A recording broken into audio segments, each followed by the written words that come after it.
there's a clear disconnect um, with the COVID and racial disparity. And even when we look at schools, um, Williamsville School District has certain issues that the Buffalo School District doesn't have, where the Buffalo schools are closed, and it's taking the Buffalo Bills to make sure that internet is provided in the households of Buffalo public school students, and you don't necessarily see those problems out in the suburbs. So again, COVID has just exposed um, those issues.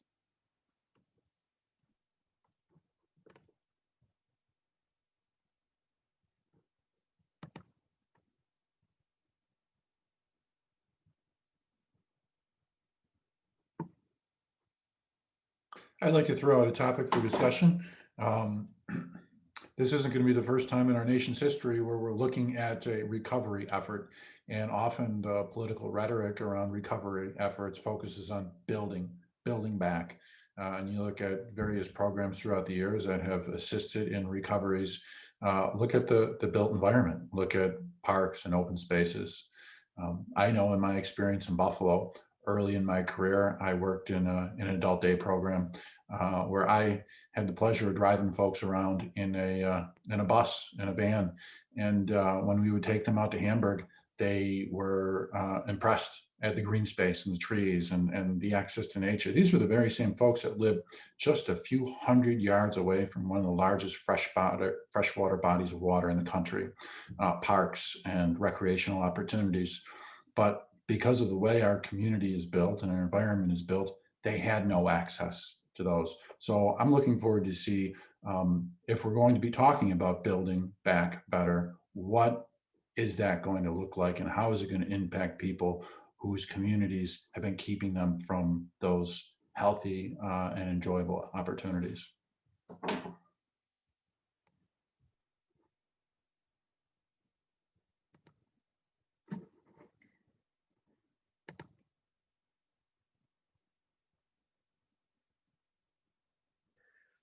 Well, one thing that I would say, hi, Randy, nice to see you. That I always knew that there was disparities. I was unaware that there was such a large amount of disparity until COVID came. I mean, I'm white, so I never thought of myself as privileged. And in the last 8 months, I think so often I have said to people, this isn't really about your conversation that you were trying to get started right now, Randy, but I'm sorry for what has happened. And, what can I do? What can I do? And one of the things, I'm retired. And so one of the things I've been doing is getting involved in getting people to get out there and vote and participate in committees and do those kind of things, and that their voice is important. And um, I still have many people, and I think most of them are white, that would look at me and say, what are you talking about? Because they live in North Buffalo, or they live wherever they may live. I can't go in that place over there because it's too dangerous. It's like, come with me. You need to come and you need to see what is happening. So, so much about any of this is certainly about educating. And, I know you've talked earlier today about involving the colleges and involving other organizations and nonprofits. The churches are playing such a large role, but it's my responsibility as a white woman, a gay white woman, to make sure I continue to talk. And I'm sitting here more in silence as I'm hearing more information and allowing me to ponder it and figure out how I can be even more useful and more supportive with my voice, and maybe with some donations to things.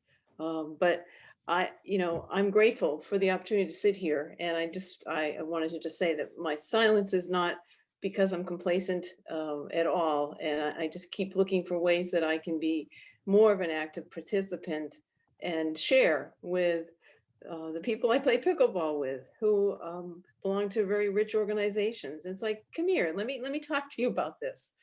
First of all, they say, oh, you're gay. Well, that's a big deal. Well, no, it's not such a big deal when you think about all the other people that are losing out on things. So anyway, I'm glad to be here. And I just wanted to say hello, and I'm continuing to learn, and hoping that all my other counterparts will continue to stay open and learn.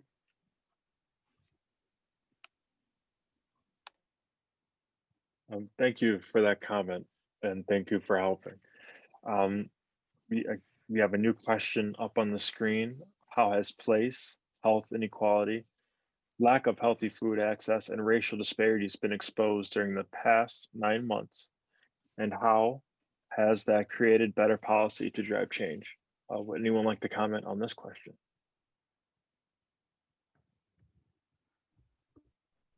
You know, if you let me, I'll just keep talking. Oh, please go ahead. Keep going. So I can't identify a particular policy that COVID that's come. Well, I can actually, right? So I live in Buffalo, and during the pandemic, the mayor created a forgiveness plan for people who owed parking tickets, right?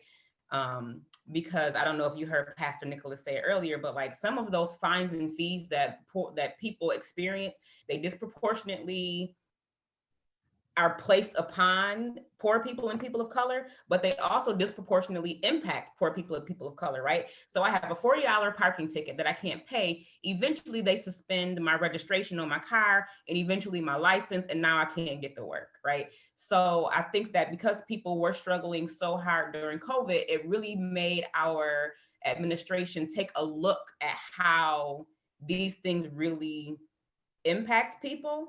So that is one good thing that came out of it. I think is like the relief of the fines and fees for a lot of folks. Our local water authority also put together a forgiveness program for people who needed access to water turned back on. But I think the most important thing is that we have seen that all of these things we've been told are not possible are actually possible, right? So when we say we need to take it one step further and forgive rent, well, where's the money going to come from? The same place you found money to turn people's water back on, and the same place you found money to forgive parking tickets, you can use to do these extra steps. And I think that the pandemic has proven that you can be people centric and put people first and put the profits on the back burner, and it's okay to lose money sometimes as long as people are not dying in the streets. I can add to that. I'm Krista McManus from AARP. I think that what we've seen is what many of us have already known. These disparities have already existed, but the pandemic has blown it up in a way that's made it really difficult for our elected officials to continue to ignore these issues. And I think when we talk about place and health and access to food, those are all connected. I mean, we've heard this many times today. Where you live determines your health outcomes. Your ability to access nutritious food determines your health outcomes. And I think we're seeing now that our elected officials are finding ways to be proactive, or in many cases, reactive, to address these disparities. And we've seen, for example, moving forward with proposals to allow people to order groceries online using their SNAP benefits. We're seeing people push for SNAP to allow for the use of prepared food and hot meals, which is so crucial, especially for the older population. Thinking of the older people in my life who just don't want to cook anymore. So helpful to be able to get prepared meals. And I think, yes, there is a ton more that we need to do, particularly when it comes to housing and rent relief and eviction moratoriums, and making sure that once all these moratoriums are over, we don't have people faced with mountains of debt. But I do think that we're at a very critical breaking point where these are issues that just can no longer be ignored. And there's no elected official that can sit with their conscience not doing anything.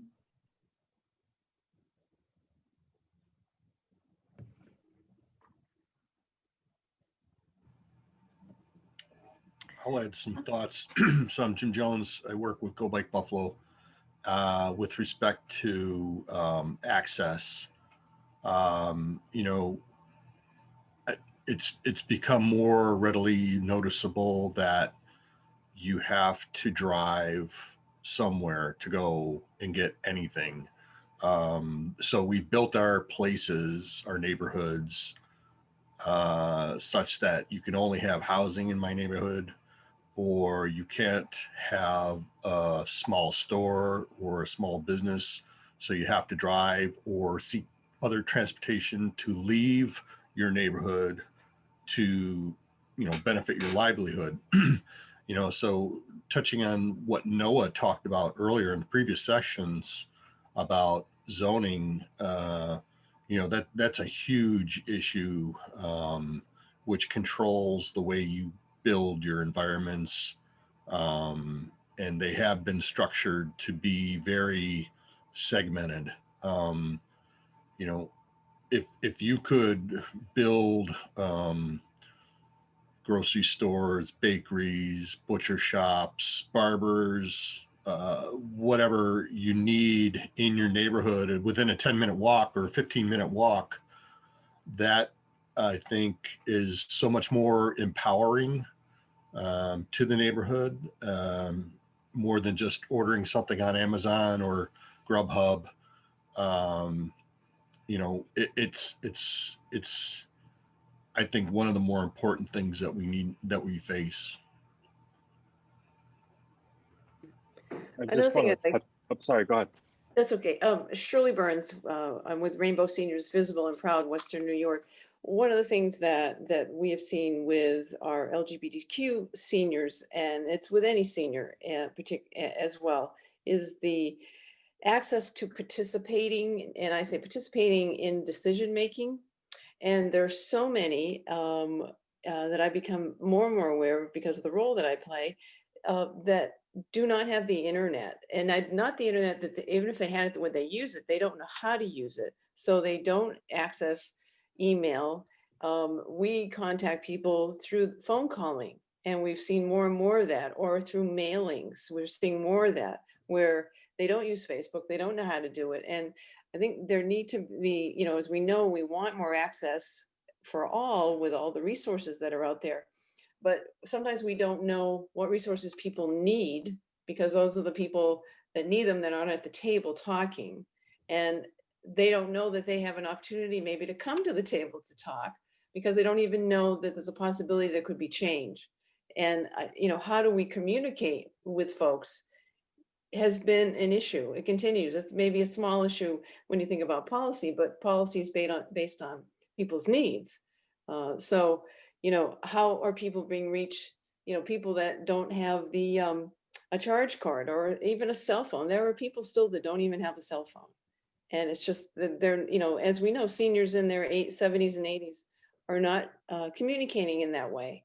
They're not as savvy. They don't have that interest. So I think that also on the list of things that we look at to access resources and be a participant has to also be part of that for when we're talking about racial disparities.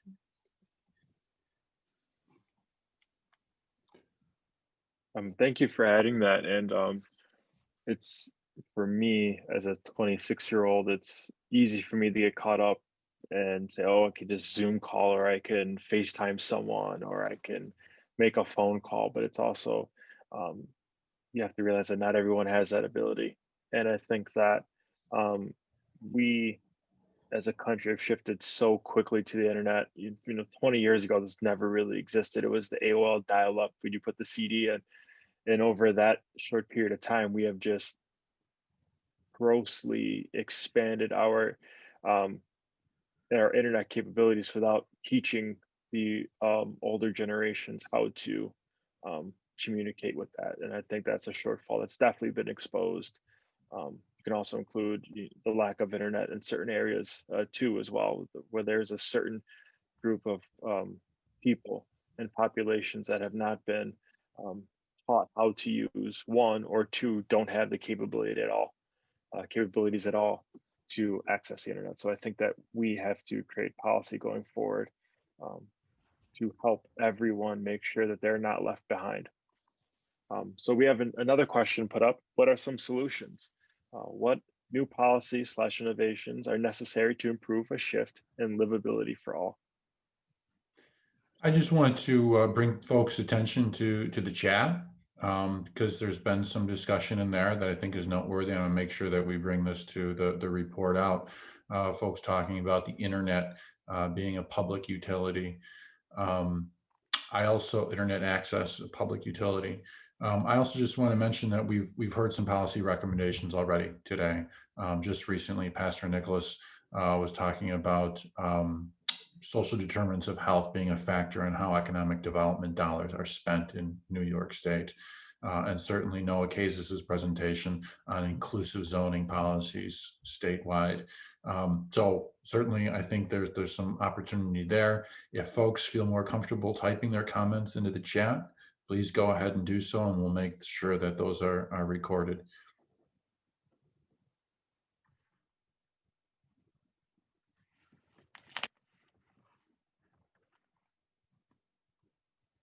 I want to expand on the internet as a utility.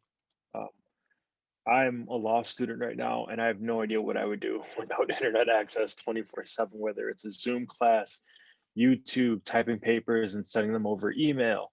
Um, I have relied upon the internet more than I ever have, and yet there are still people that do not even have access to it. Um, so that's a clear sign that there's a huge disconnect between um, me as what field I would like to get into, but also realizing that people aren't even close to addressing that. Um, And I think for me, one way data and like interventions could be used to mitigate these disparities is like asking the community what they need. I currently work with an organization that aims to mitigate chronic disease along East Ferry and West Ferry. And a lot of the things we do is centered around community engagement and really understanding what the community needs. And I feel like, I mean, I'm not a stakeholder or anything like that higher up, but I feel like as individuals get higher up, it's kind of easy to be like, I know what's best for the community, but like taking out community voice. And I really think it's important to understand, those social determinants of health and really understanding what are the root causes, what are the systemic causes. And I'm kind of like beating around the bush, but I guess one way data could like drive policy is like, I guess having like a pilot program in a particular community and like really understanding, okay, what do they need? They want, in order for them to exercise more or walk more, they want their sidewalks redone, just like simple stuff like that. And then just looking at the data from that to see how is this effective and if this should be continued in other areas where they are disproportionately affected in health. I guess that's like one example.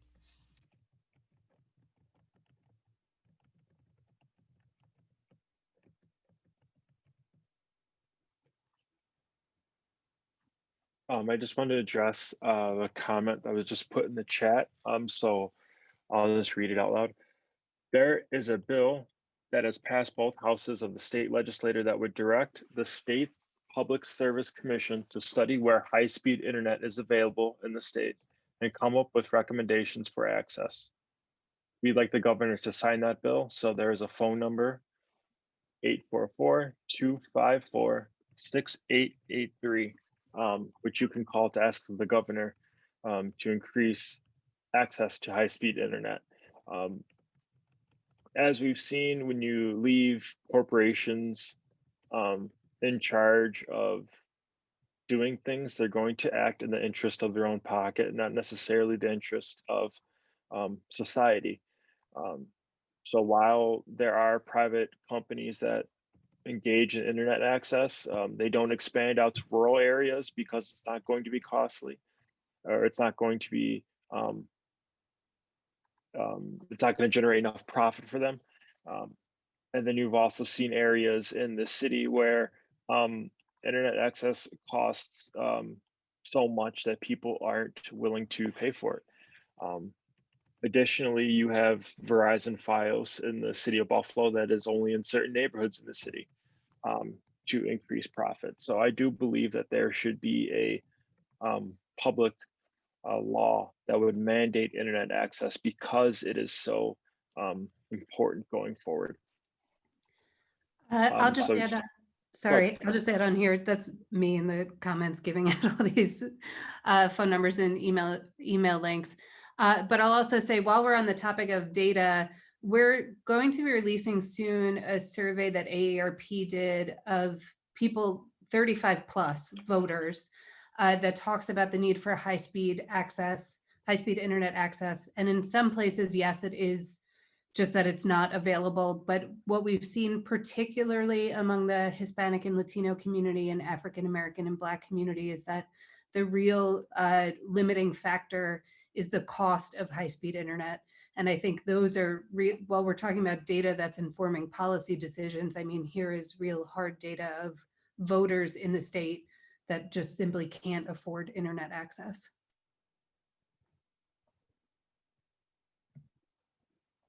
Thank you for that comment. That's very, very important data to know. And I'll email you after because I want to take a look at that survey. But it's clear that there's a disconnect, and as some companies are releasing 5G, some of us have no G. So we're on 5 generations of internet access, and yet there's still a ton of people that have none. So there's a clear disconnect that has to be addressed, and I look forward to seeing that survey. Do we have any other thoughts of how data can change policy? This is Bill Armbruster. Can you hear me? I do have a comment. I work for AARP and I'm in our Livable Communities Department out of Washington, but a New York resident.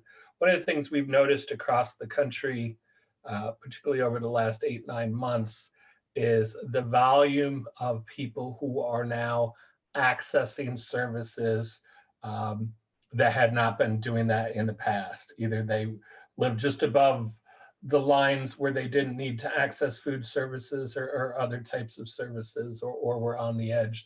So we've seen circumstances where the number of people who needed access to food through state and county and local funding resources increased by like 50% or more.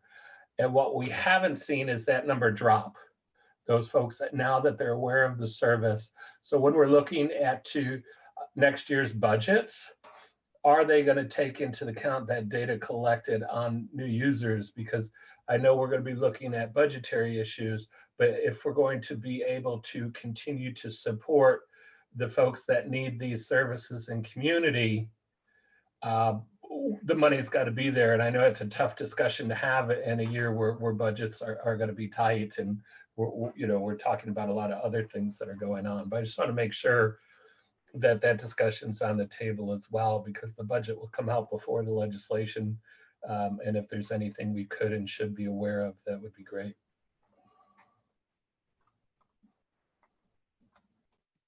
I think one thing that has made this whole situation a little bit more sensitive is if we go back to 2008, there was a clear bailout to the banks for the bank's own wrongdoing. And I'm not here to recite the Big Short, but now as we get into where the common people have faced a situation that was not their fault, do they get the same treatment as the banks? And we've seen political movements come out of that on both sides of the aisle out of the 2008 crisis. But I think that there's something that we can all agree on is the people need a bailout. And we're going to have to see it through the state budget, the federal government giving funds to the state in order to increase services to people that, again, that were on the line, but have now needed due to COVID. So that's going to have to come from the federal government to the state, and hopefully we see that. There's 2 more comments that were put in the chat. So I'm just going to take a read. So long as data is disaggregated, and shows where disparity or inequality may exist based on geographic area, race, age, gender, etc., so that interventions and funding actually get targeted to need and not watered down across the broader areas. It will take intentional policy to fix and undo structural racism, especially where intentional racist policy created the worst issues. Need to be bold and clear about intentions. I agree with this as well. To take Buffalo and expand it, because this is the area I'm from and this is the area I'm most familiar with. Um, the taxes of the largest suburb, Amherst, and the taxes of the city of Buffalo are very, very close. Um, the issue that goes along with that is the school funding in Buffalo um, is, I believe, less than Amherst. Don't not quote me on that, but it's too similar than where it should be, especially when students in Buffalo need more resources than students in Amherst and Williamsville do, as you've seen by the lack of internet access. So there needs to be structural fixes from the ground all the way up to fix some of the issues that have been exposed due to COVID. As you've seen internet access, as we've seen communications of seniors, as we've seen, we need um, better policies to make sure that um, people get the resources they need.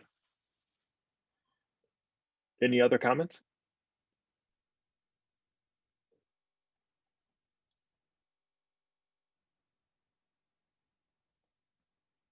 I'd just like to underscore Brittany's comment, looking at intentional racist policy and what a big undertaking that is. I think today we've heard from Bishop Collette about the I-81 project. She recognized that as, I mean, if you look at the way that that project really decimated communities of color within Syracuse when it was instituted. Looking back at decisions like that, the 33 Expressway in Buffalo is another example. Certainly, we see in hindsight, it was intentional racist policy, and the way that it was enacted, the way that it was implemented, is complex. Um, if you're ever looking for some long, dry reading, The Power Broker, the story of Robert Moses, talks about how he used various state authorities to be able to get this stuff down. It's a complex web, and I think that kind of dovetails with Pastor George's comments earlier about reforming how we allocate resources and dollars through these various state entities. Thank you. So we have just a few minutes left, probably 3 to 4 minutes. And our last question is on the screen. What role can community play in driving change in policy and government?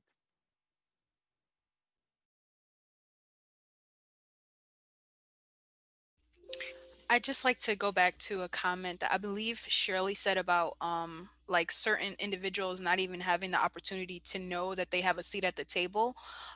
So I guess one way to, well, the community has power, like democracy has power, right? And I think a lot of things that I've been reflecting on this past like election season is like really emphasizing the point to individuals that they do have power. I know a lot of my peers, when I did I did some help with Open Buffalo, like in increasing voter registration and turnout, and a lot of my peers expressed the fact like I'm only one vote, I have no say. And I guess we have to kind of change that narrative and change the focus that yes, you do have power, your voice matters, your thought matters. And I think really emphasizing especially marginalized communities, really emphasizing that with them. um and unfortunately due to COVID we won't be able to like do door to door, but I believe like face to face is the best way to like convey messages and stuff like that. And I feel like with the older generation, because they aren't as familiar with technology, it would be beneficial for them to um for like stakeholders and grassroots organizations to really go door to door with those particular populations. I was going to say another point, but I'll put it in the chat. And I think, along with that too, the whole thing about the phone, calling people, the isolation has just grown, as we all know, because of COVID. And people were already feeling a sense of isolation. Seniors do, and we know that. But that phone call, I participated in many phone calls to some of our LGBTQ seniors, and they didn't want to talk for a long time. They were just so pleased that somebody cared to say, "How you doing?" And did you vote? Are you registered? Let me get you the information so you can. Just that one piece and it gives somebody power. That one connection, as you all know that are activists or have been involved in things, that one connection builds that power little by little by little. And that's where I see the change comes in policy and the things that we're looking forward to doing and looking ahead to. So again, I go back to that, communication is just so key.